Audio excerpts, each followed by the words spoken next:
Assalamualaikum warahmatullahi wabarakatuh. Bismillahirrahmanirrahim. Alhamdulillahirabbil alamin. Wassalatu wassalamu ala sayyidil mursalin nabiyina wa habibina wa syafi'ina Muhammad ibn Abdullah wa ala alihi wa ashabihi wa man ihtada bihadihi wastanna bisunnatihi ila yaumiddin, amma ba'du. Tuan-tuan, puan-puan, rakan-rakan pendengar yang dirahmati oleh Allah Subhanahu wa taala sekalian. Alhamdulillah, pertamanya kita mengucapkan syukur sebanyak-banyaknya kepada Allah Subhanahu wa taala di atas nikmat dan kurniaan daripada Allah.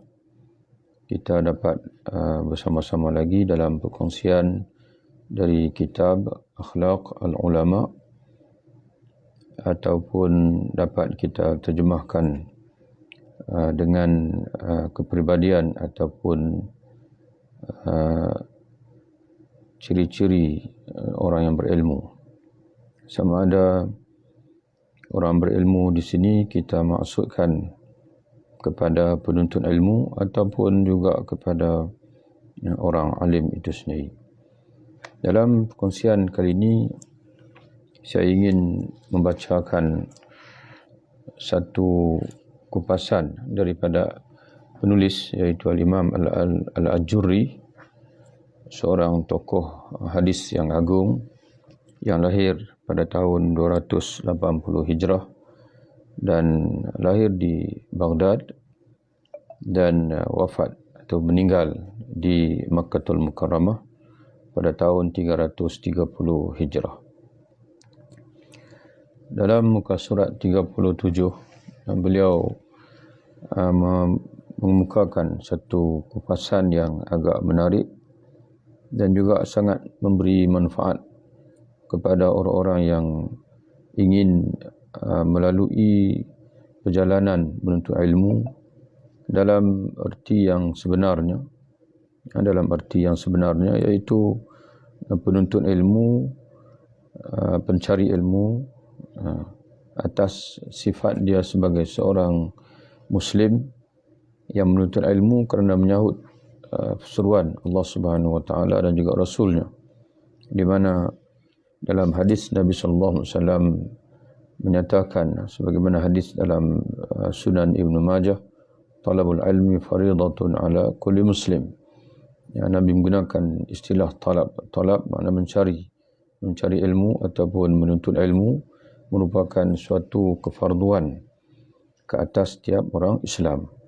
Jadi hadis ini menjadi dalil kepada kita bahawasanya tugas ataupun amalan mencari ilmu ini merupakan suatu ibadat di sisi agama kita Islam.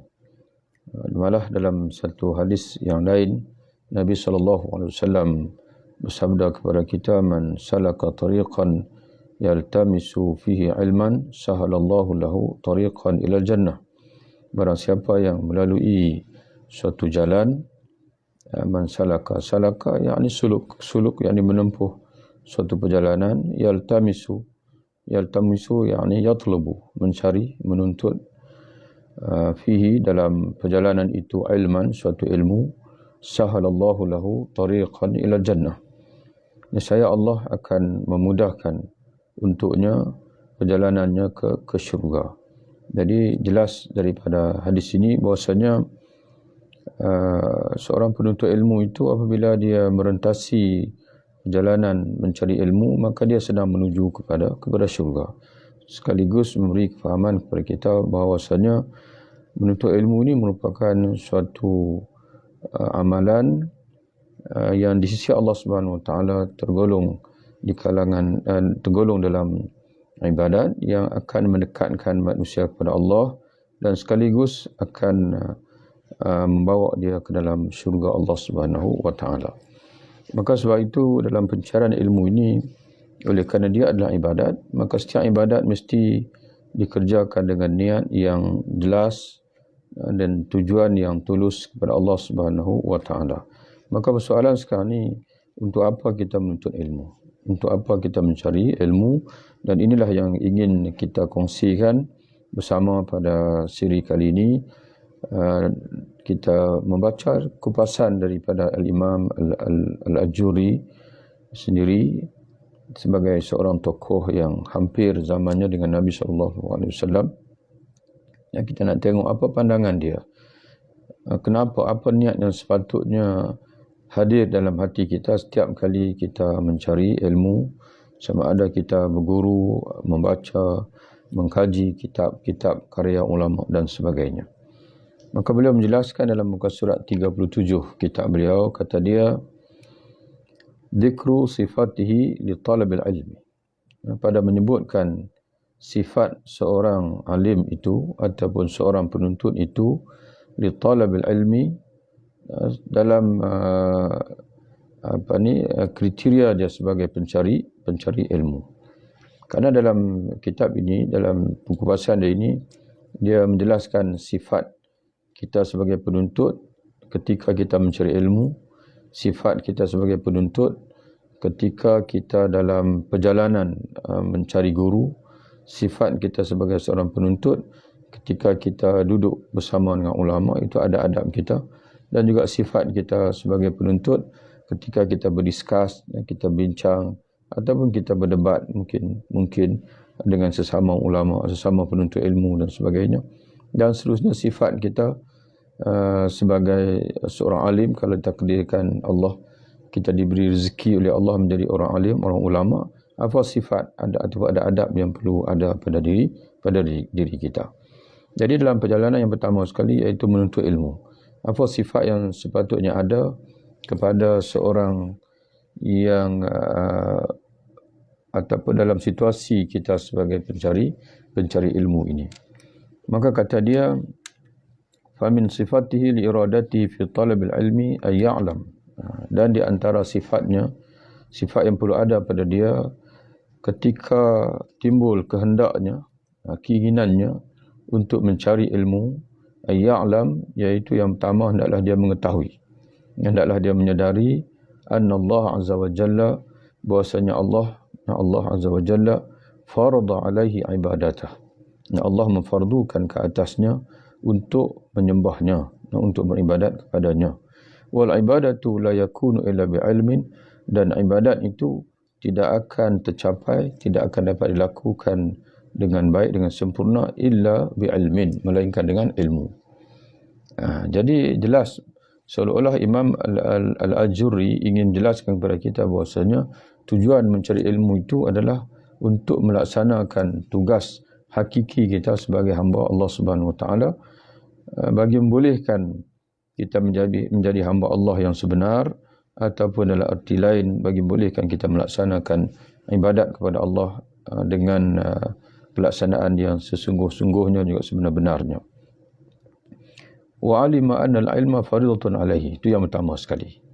Dalam pencarian kita kepada ilmu, kita mencari ilmu untuk membolehkan kita melaksanakan tugas hakiki kita sebagai hamba Allah, iaitu tugas ibadatullah, beribadat kepada Allah Subhanahu wa taala. Itu yang pertama. Yang kedua kata dia, wa alima anna al-ilma faridatun alaihi, dan dia hendaklah mengetahui bahwasanya ilmu ini suatu kefarduan ke atasnya. Jadi seolah-olah Imam Al-Ajuri ingin memberitahu kita bahwasanya kita mencari ilmu kerana ini adalah kewajipan kita mencari ilmu. Jadi sebab itu jangan kita menganggap bahwasanya pencarian ilmu ini satu benda sampingan yang boleh kita abaikan, yang boleh kita waktu kita rajin kita cari, waktu kita tak rajin kita tak cari, tidak. Kata dia, wa alima anna al-ilma faridatun alaihi, dan dia hendaklah mengetahui, menyadari bahwasanya ilmu ini merupakan suatu kefarduan ke atas dia. Dia tidak boleh membiarkan dirinya berada dalam kejahilan. Wa alima anna al-mu'min la yahsunu bil jahl, dan dia hendaklah mengetahui juga bahwasanya seorang mukmin itu la yahsunu bihil jahl, tidak baik baginya, tidak elok baginya kejahilan. Mana seorang mukmin dan tidak boleh membiarkan dirinya berada dalam kejahilan. Fatalabal ilma liyabtaghi liyanfi an nafsihi al-jahl, maka bila dia faham begitu, maka dia mencari ilmu untuk membuang daripada dirinya kejahilan. Ini yang ketiga. Yang pertama, kita cari ilmu untuk bolehkan kita beribadah kepada Allah dengan sebenar-benar ibadahnya. Yang kedua, kita mencari ilmu kerana ilmu itu adalah fardu. Mencari ilmu itu adalah fardu. Yang ketiga, kita mencari ilmu kerana seorang mukmin, kita orang beriman, tak boleh membiarkan diri dalam kejahilan. Maka sebab itu kita mencari ilmu untuk membuang kejahilan daripada diri kita. Waliya'budallah kama amarahu. Jadi dia mencari ilmu untuk membuang kejahilan daripada dirinya dan juga supaya dia dapat menyembah Allah kama amarahu, sebagaimana diperintahkan oleh Allah Subhanahu wa taala. Jadi sebab itu kata oleh ulama, bila kita beribadah kepada Allah, kita kena pastikan dua benda. Yang pertama sekali, ibadah yang kita lakukan itu ikhlas kerana Allah. Itu yang pertama sekali. Jangan sekali-kali buat ibadah kerana ingin menunjuk, ingin orang kata kita ini abid ataupun mendapat suatu gelaran di sisi manusia. Bukan. Kita beribadah lillahi ta'ala kerana Allah. Itu yang pertama. Yang kedua, beribadah kama amara. Ya, sebagaimana diperintahkan oleh Allah Subhanahu wa taala. Allah Taala mengajar kita beribadah begitu, kita pun melakukan sebegitu.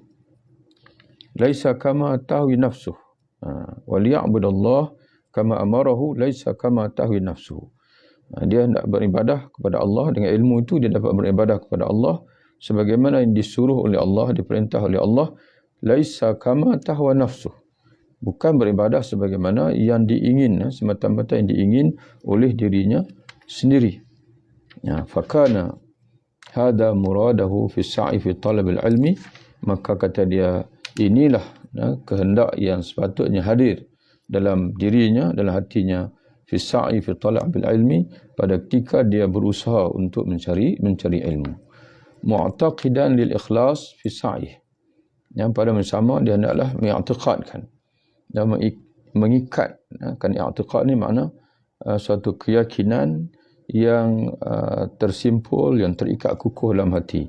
Jadi di samping dia hadir tadi ni, niat mencari ilmu tadi ni ialah untuk dapat beribadat kepada Allah, membuang kejahilan, melaksanakan kewajipan Allah, iaitu kewajipan untuk ilmu.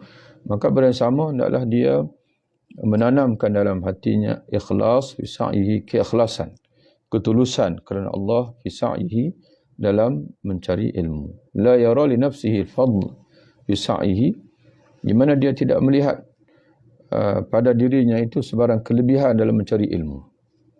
Bal yara lillahi al-fadl alaihi, bahkan dia melihat bahawa Allah lah yang memberi hidayah kepada dia.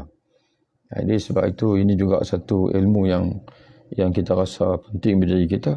Jangan kita rasa bahawasanya kita mencari ilmu itu kerana kita rajin, kerana itu ini dan sebagainya. Sebaliknya kita pulang pada Allah. Kerana kita rasa bahawasanya kerana Allah lah, Allah sayang dekat kita, ya, maka Allah milih kita untuk mencari ilmu. Sebagaimana mungkin ini merujuk kepada hadis Nabi SAW di mana Rasulullah bersabda, "Man yuridillahu bi khairan yufaqihu fid din." Sesiapa yang Allah Taala menghendaki kebaikan untuknya, nescaya Allah akan memberi kefakihan agama kepadanya. Jadi Nabi sebut yuridillah, Allah menghendaki dulu. Allah menghendaki kepada dia baik, barulah muncul selepas itu kesedaran dia untuk mencari ilmu. Jadi sebab itu tuan-tuan dan puan sekalian, sahabat-sahabat yang dirahmati oleh Allah, bila kita ada kesedaran untuk ilmu, maka kita dapat faham daripada kata-kata Imam Al-Juri ini dan juga dikukuhkan, disokong oleh hadis Nabi tadi ni, bahwasanya itu tanda Allah sayang pada kita. Allah sayang pada kita, maka Allah tidak membiarkan kita dalam kejahilan, maka Allah memberi satu kesedaran dalam hati kita untuk kita mencari ilmu. Bal yara lillahi al-fadla alaihi, bahkan dia melihat itu semua kurniaan Allah kepadanya.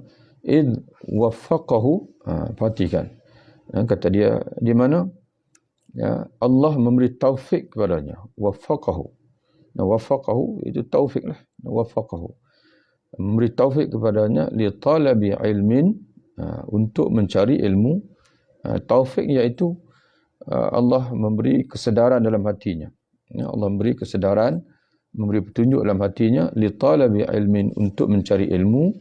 ma ya'budu bihi, dengan ilmu itu dia dapat menyembah Allah, min ada'i faraidhi, dengan melaksanakan kefarduan-kefarduan yang telah ditetapkan Allah, wajtinabi maharimihi, dan juga menjauhi segala yang diharamkan oleh Allah Subhanahu wa taala. Jadi jelas kepada kita, tuan-tuan dan puan-puan, rakan-rakan, sahabat-sahabat yang dirahmati oleh Allah Subhanahu wa taala, ungkapan yang ringkas lagi padat daripada Al-Imam Al-Ajuri, Imam Abu Bakar Al-Ajuri, min kibar al-muhaddisin, daripada tokoh hadis yang agung, dan beliau memberi panduan kepada kita dengan panduan yang sangat-sangat berguna, iaitu kita mengaji bukan kerana kita nak digelar, orang gelar kita alim, kita pandai, kita boleh berdebat dengan orang lain, kita boleh bersembang, kita dikagumi oleh orang lain, tidak, bukan. Dan kita mempelajari kerana dengan ilmu ini membolehkan kita untuk melaksanakan tugas kita yang sebenar di atas muka dunia ini, iaitu beribadah kepada Allah Subhanahu wa taala. Dan dengan ilmu ini kita nak buang daripada diri kita ni kejahilan. Dan kita tidak merasakan bila kita dapat ilmu, maka kita memiliki kelebihan yang membolehkan kita untuk merasai bangga ataupun merasai diri hebat berbanding orang lain. Tidak. Sebaliknya, kata dia, hendaklah kita merasai bahwasanya ini semua kurniaan Allah. Ya, Allah kasih kepada kita, Allah sayang kepada kita, maka dia memberi taufik dan hidayahnya kepada kita untuk kita mencari ilmu, yang mana dengan ilmu itu kita dapat beribadah kepada Allah, iaitu dengan melaksanakan kefarduan yang telah ditetapkan Allah dan juga menjauhi segala larangan daripada Allah Subhanahu wa taala. Demikianlah tuan-tuan dan puan-puan alhamdulillah Allah taala sekalian, perkongsian kita pada kali ini, biar ringkas tetapi mudah-mudahan memberi bekas dalam hati kita insya-Allah. Kalau ada masa nanti kita bertemu lagi dalam siri-siri yang lain insya-Allah. Wabillahi taufiq. Assalamualaikum warahmatullahi wabarakatuh.